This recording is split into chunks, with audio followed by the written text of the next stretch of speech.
स्वराज्याचं तोरण बांधिलं शिवबान राजान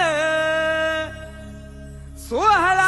मराठी मातीचा सण ह्यो आला रे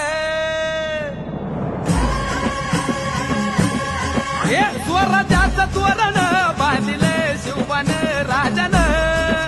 16 मराठी मातीचा सण ह्यो आला रे शिवराज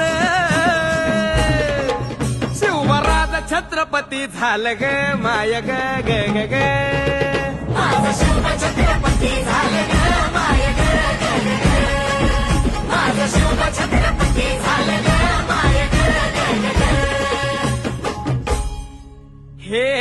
पालखीत आलं कोण सोबती मावळ सरदार अन 32 मन सिंहासन